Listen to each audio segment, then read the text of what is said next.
Good evening dear students. आज हम आपको कक्षा 8वीं का अध्याय नंबर 7 वर्कबुक सॉल्यूशन करवा रहे हैं।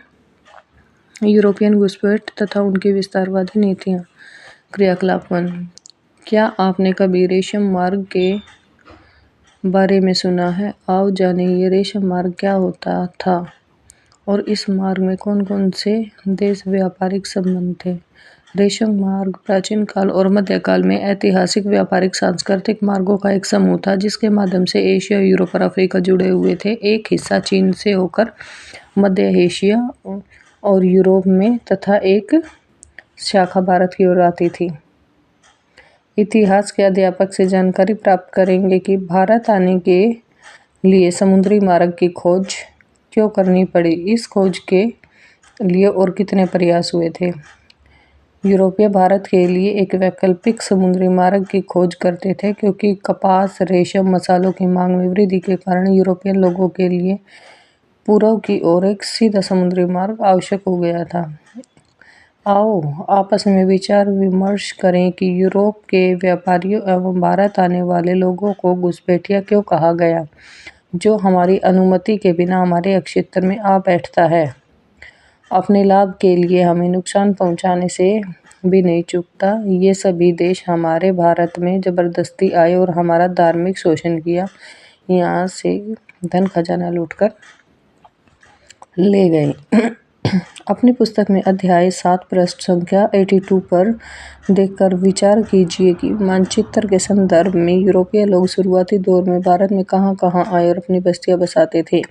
डच द्वारा बसाई गई बस्तियां थी सूरत, कोची, मछलीपट्टनम, बारानगर, काशिम बाजार। और पुर्तगालियों के द्वारा बसाई गई जो बस्तियां थी हुगली, दीव दमन, बम्बई, गोवा, कन्नूर, कालीकट, नागटम। आपस में चर्चा कीजिए कि यूरोपियन घुसपैठ किस प्रकार भारत पर अपना प्रभाव जमा लेते हैं, उन कारणों का मंथन कीजिए।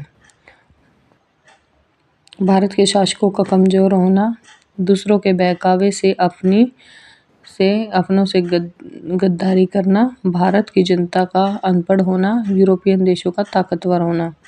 जानकारी प्राप्त कीजिए कि यूरोपियन शक्तियां आपस में क्यों लड़ी और आपसी संघर्ष में अंग्रेज क्यों विजयी हुए। यूरोपियन शक्तियां आपस में इसलिए लड़ी क्योंकि ये सभी हमारे देश पर अपना अधिकार कायम करना चाहती थी। सभी कंपनियों का आपस में संघर्ष हुआ जिससे अंग्रेज विजयी रहे और अंत में अपना साम्राज्य स्थापित किया। इतिहास के अध्यापक से जानकारी इकट्ठा कीजिए कि प्लासी के युद्ध में जो षड्यंत्र व कूटनीति की गई वो कैसी थी। प्लासी के युद्ध में सिराजुद्दौला के सेनानायकों में से मीर जाफर और राय दुर्लभ दोनों ने भाग लिया और धोखा दिया। क्लाइव के षड्यंत्र से दोनों सेनानायकों को अपनी तरफ कर लिया जिससे अंग्रेज जीत गए। मीर जाफर को बंगाल का नवाब बना दिया गया। ऐसा कहा जाता है कि कर्नाटक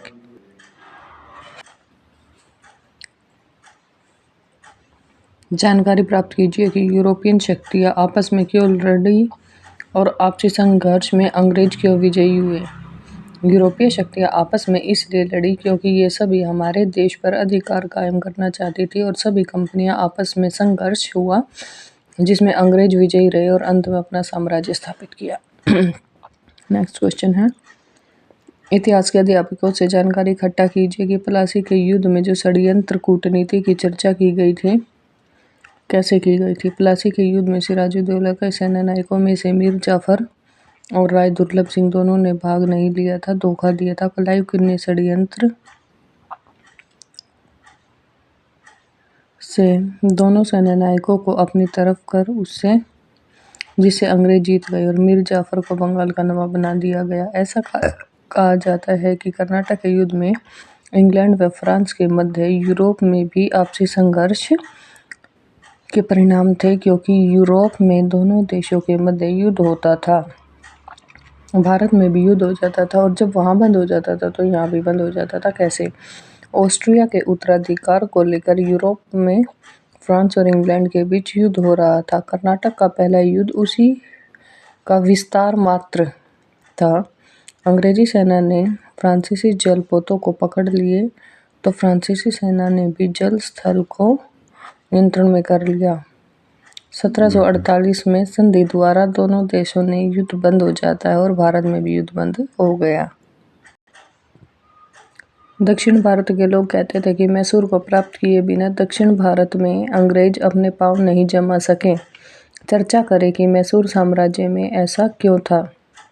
मैसूर प्राकृतिक संसाधनों में समृद्ध था, जिसमें उपजाऊ कृषि भूमि, लकड़ी और खनिज संसाधन शामिल थे।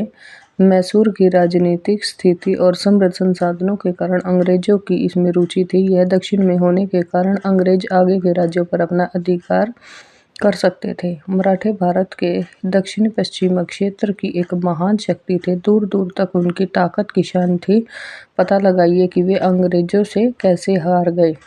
मराठे दक्षिण भारत में शक्तिशाली राजा के रूप में उभरे। दूसरी ओर अंग्रेजी ईस्ट इंडिया कंपनी भी सर्वश्रेष्ठ बनकर उभरे। दोनों में संघर्ष स्थापित हो गया। नाना फडणवीस की मृत्यु के बाद पेशवा कमजोर हो गए थे। आपसी फूट अंग्रेजों की कूटनीति के कारण युद्ध में हार गए थे। आइए जानकारी प्राप्त करें कि सिख एक शक्तिशाली, स्वतंत्रता प्रेमी और बहादुर समुदाय हुआ। ये भी अंग्रेज के चंगुल में फंस गए। ऐसा क्यों हुआ? महाराजा रणजीत सिंह की मृत्यु के बाद अंग्रेजों ने आसानी से इस बड़े क्षेत्र को जीत लिया। अंग्रेजों ने एक बड़े पैमाने पर सिखों को अपनी सेना में भर्ती करना शुरू कर दिया। सिखों के आपसी झगड़े भी जिम्मेदार थे। अंग्रेजों के अधीन होना एवं और लगभग 200 वर्षों तक शोषण का शिकार होना, एक समृद्ध राष्ट्र से गरीब राष्ट्र के रूप में अंग्रेजों द्वारा बना दिया जाना, इस अविश्वसनीय घटना से भारतीय लोगों का कितना दोष हुआ और कैसे अपने आसपास के बड़े बूढ़ों से जानकारी इकट्ठा करें। अधिकतर भारतीय जनता सुशिक्षित थी, जिससे वह जल्दी से किसी के बहकावे में आ जाती थी। अंग्रेजों ने फूट डालो राज करो की नीति अपनाई। भारत की जनता अनपढ़ होने के कारण उनकी चाल को नहीं समझ सकी। आओ खाली स्थान भरें। यूरोपीय घुसपैठिए अपने व्यापारिक लालच के लिए आशा अंतरीप के रास्ते में भारत आए। पुर्तगालियों ने 1500 ईस्वी में कोचीन में अपनी फैक्ट्री स्थापित की। ईस्ट इंडिया कंपनी की स्थापना के दौरान इंग्लैंड की महारानी एलिजाबेथ थी। भारत में यूरोपीय घुसपैठ के सबसे अंत में फ्रांसीसी आए। इंग्लैंड की मुद्रा का नाम पौंड है। फ्रांसीसी ईस्ट इंडिया कंपनी 1664। कर्नाटक का युद्ध हुआ था 1749 से 54। पुर्तगालियों का गोवा पर अधिकार हुआ था 1510 ईस्वी में। आंग्ल मैसूर युद्ध हुआ था 1780 से 84 में। बक्सर का 1764 में।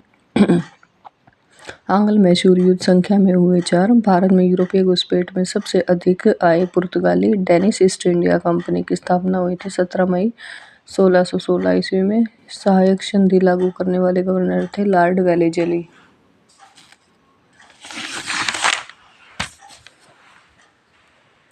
कर्नाटक के तीसरे युद्ध में 1760 ईस्वी में फ्रांसीसी हार गए थे अंग्रेजों से। कर्नाटक के युद्ध हुए थे 3। सहायक संधि चलाई गई थी लॉर्ड वेलेजली ने। 1498 में वास्को डी गामा भारत आए कालीकट में। डचों ने 1602 में गरम मसालों पर कब्जा करने के लिए हराया था पुर्तगालियों को। भारत में सबसे अंत में आने वाली यूरोपीय शक्ति थी फ्रांसीसी। हमारे आसपास के क्षेत्र में कौन सी यूरोपियन शक्तियाँ स्थापित थी? ब्रिटिश ईस्ट इंडिया कंपनी और पुर्तगाली फैक्ट्री और डच कंपनी। मैसूर के उस शासक का नाम बताओ जिसने हैदर अली ने गद्दी छीनी। राजा कृष्णराज। कर्नाटक के किस युद्ध को सप्तवर्षीय युद्ध के नाम से जाना जाता है? कर्नाटक का तीसरा युद्ध 1756 से 1763 ईस्वी तक का। गुजरात के उस व्यापारी का नाम बताओ जिसने भारत के समुद्री मार्ग की खोज में वास्को डी गामा की सहायता की थी? कांजी मालम। कौन सी शताब्दी में भारत और मध्य एशिया के मार्ग में बाधा आनी शुरू हो गई? 17वीं शताब्दी से 18वीं शताब्दी के बीच में। नाना फडणवीस की मृत्यु किस युद्ध के दौरान हुई थी? दूसरे मराठा युद्ध में।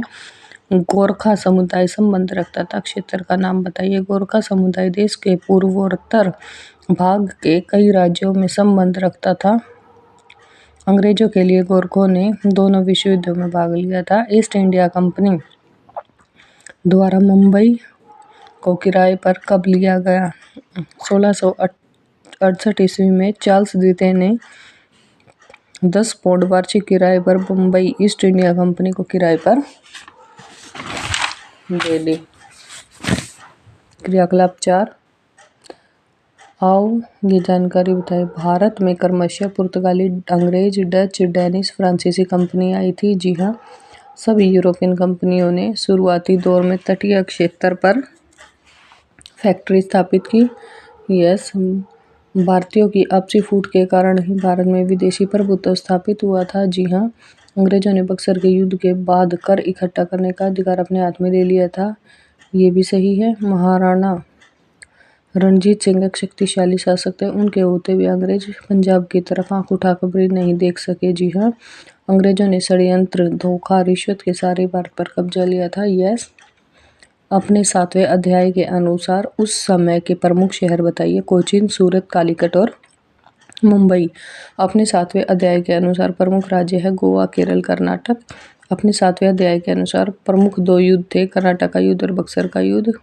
7वें अध्याय के अनुसार भारत में आने वाली कंपनियों के नाम थे ब्रिटिश ईस्ट इंडिया कंपनी और डच ईस्ट इंडिया कंपनी।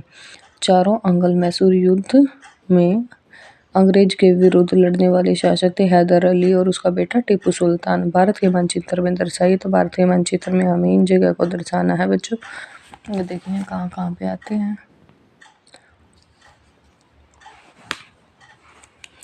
ये जो हमारा कासिम बाजार, हुगली, यहाँ पे हमारा मछलीपट्टनम, गोवा, बम्बई और ये गुजरात में सूरत।